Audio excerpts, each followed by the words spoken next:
यहाँ किया मथुरा में।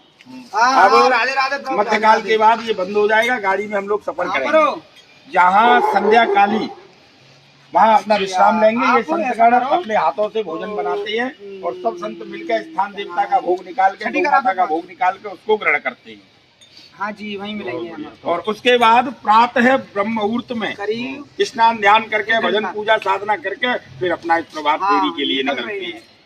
भोजन भजन करते हुए, प्रभु का चिंतन करते और कराते हुए हम लोग अपनी यात्रा को लेके निकलते हैं। आज पहला ही मुकाम है गिरिराज जी से चलते हुए। आप सारे संत ब्रज के ही हैं या कहीं? हम सारे संत ब्रजवासी हैं। गांव खेड़ा सबका जन्म स्थली जो गांव है वो सबका अलग अलग है। संतों का छोड़ो, मैं तो कह रहा हूँ हमारा जो निवास है मेन वो गिरी गोवर्धन में दान घाटी से आप नीचे जैसे ही उतरेंगे, माहेश्वरी और मोदी भवन जो धर्मशाला बड़ी पड़ती है उसके जस्ट पीछे ही श्री श्याम कुटी आश्रम। हमारे जो गुरुजी हैं महामंडलेश्वर स्वामी सुरेशानंद गिरी जी महाराज, उनके सानिध्य से हम लोग यात्रा के लिए निकलते हैं। कभी आइए, कभी समय मिले तो कार्ड दे दो। मैं तो परिक्रमा कल भी देके आया हूँ। अच्छा, तो ये कार्ड रखिए संभाल के। कभी भी ठाकुर जी की कृपा हो तो एक बार संत समाज में जरूर अपना आसन लीजिए। दूसरे नंबर देखिए, हम लोग सनातनी हैं। इस भगवा से हम अपने सनातन का प्रचार करते हुए अपनी यात्रा को आगे ले जाए। भाई आप लोग निमंत्रण देके संतों को नहीं बुलाते, मगर जिस पर प्रभु कृपा हो, इस भगवा की रक्षा के लिए और सनातन की रक्षा के लिए, हिंदुस्तान को अखंड रखने के लिए और देश में मुगलों का सफाया करने के लिए जिन जिन लोगों ने बलिदान दिया अंग्रेजों को भगाने के लिए, उन पर भी कुछ बोलते हो? उन पर प्रभु जी हमारे गुरु लोग बोलते हैं, मगर हम जिस जगह जैसे अपना स्थान लेते हैं, हरि कीर्तन करते हैं। बाकी सनातन के लिए, हम सनातन की रक्षा के लिए जब कभी भी बात ऐसी पड़ती है, मैं नागा पंथ में वास करता हूँ। हम जितने भी संत हैं इसमें महापुरुष और नागा सन्यासी हैं। अभी पिछले वर्ष कुंभ मेला था प्रयागराज, तो हम लोग धूनी तपते हैं और कहते हैं कि हम शास्त्र भी पढ़ते हैं और समय आने पर अगर आवश्यकता हो तो हम शस्त्र भी उठाते हैं, केवल मुगलों को खत्म करने के लिए। और संत रहा है, पता है, नागाओं ने तो लड़ाई लड़ी।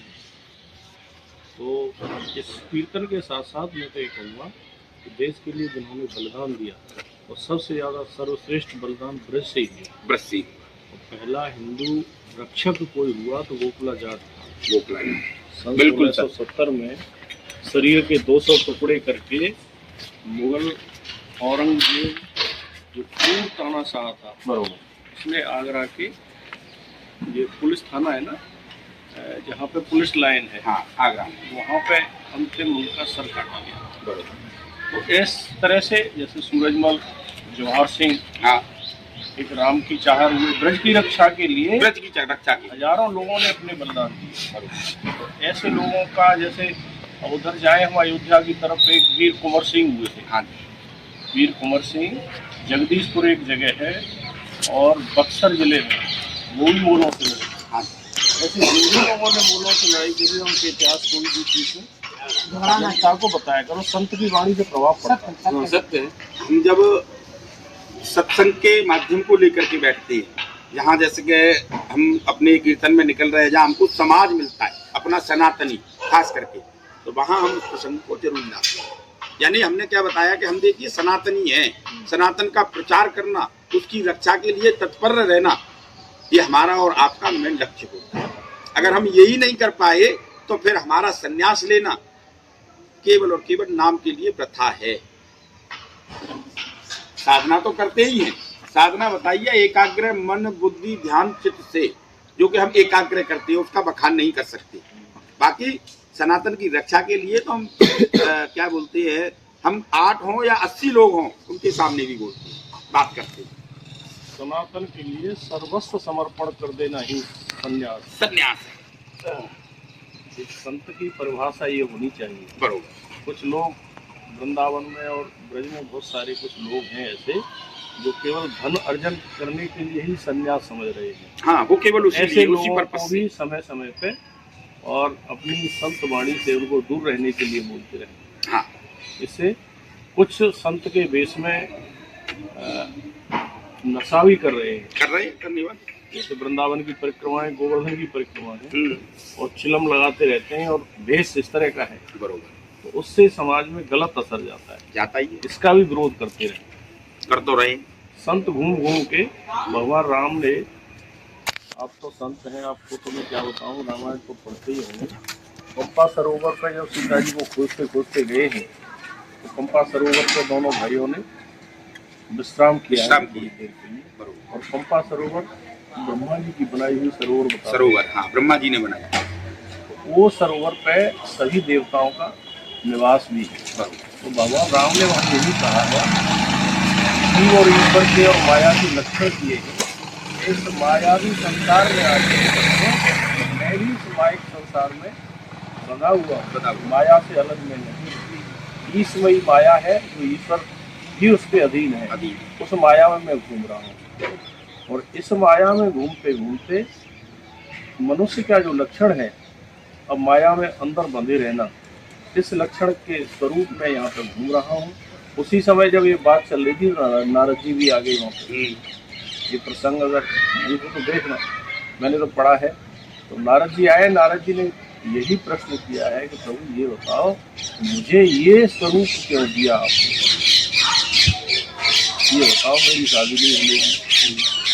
तो उन्होंने ये बोला है कि संसार में धर्म के प्रचार के लिए आप जैसे महान सन्यासियों की जरूरत है, और शादी संबंध में बन के एक माया का अलग विशेष लक्षण हो जाता है, जिसमें धार्मिक कार्य नहीं होते। ये नारद, मैंने तुम्हें अलग अलग, बिल्कुल सत्य बात। इस तरह की बात हुई समाज में। और जहाँ भी नए नए बच्चे हों, ये जरूर बोलो कि भाई नशा से अलग। नए बच्चों को तो यही हम ज्ञान देते हैं भैया, एक तो विषण से दूर रहिए, दूसरे नंबर माता पिता आपके ऊपर जो द्रव्य खर्चा कर रहे हैं आपको आगे बढ़ाने के लिए, बस विद्या का आप अध्ययन करिए। ये कुछ नहीं कहेगा बाबा, ये कुछ नहीं कहेगा, अब नहीं कहेगा, आपसे कुछ नहीं कहेगा, अब कुछ नहीं कहेगा, वो क्यों सामने बैठे हुआ। अभी भी थोड़ा जल मंगवाइए। हाँ, जल पिलवाओ, उसके बाद हरि कीर्तन, हाँ हरि कीर्तन करते हुए कोई बात नहीं, बैठ लीजिए। कितनी आयु होगी इसकी? वही मैं कह रहा हूँ, कितनी आयु हो गई? 9 साल हो गए। हाँ। वैसे तो 12-13 साल 14 साल बीते। अगर इनको थोड़ा सा तो माहौल अच्छा मिले ना, तो उसमें 1-2 साल एक्स्ट्रा की लास्ट के 2-3 साल हाँ ऐसे ही रहते। वो आश्रम में हमारे यहाँ मैरी नाम की फीमेल थी, ऐसी वो कौन सी नस्ल थी, डॉबरमैन थी, बहुत दिन तक जी। जब तक वो जी, उसने आश्रम की छत पे एक भी बंधन नहीं आने दिया, बहुत डेंजरस थी। आपके गुरु यहाँ गोवर्धन वास करते हैं, क्या नाम है? स्वामी सुरेशानंद गिरी। कार्ड दिया है ना, विजिटिंग कार्ड में सब पूरा बायोडाटा है, उसमें समय मिले तो एक बार जरूर स्वामी जी से मिलिए, संपर्क करिए। हाँ हाँ बिल्कुल, मैंने बताया बिजली का खंभा नंबर लोखंड वाला जो है 18 नंबर का खंभा है, उससे पहले ही है। लोखंड का बड़ा गेट चढ़ा है, उसमें अंदर देखेंगे तो ऐसे 3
वाहिगुरू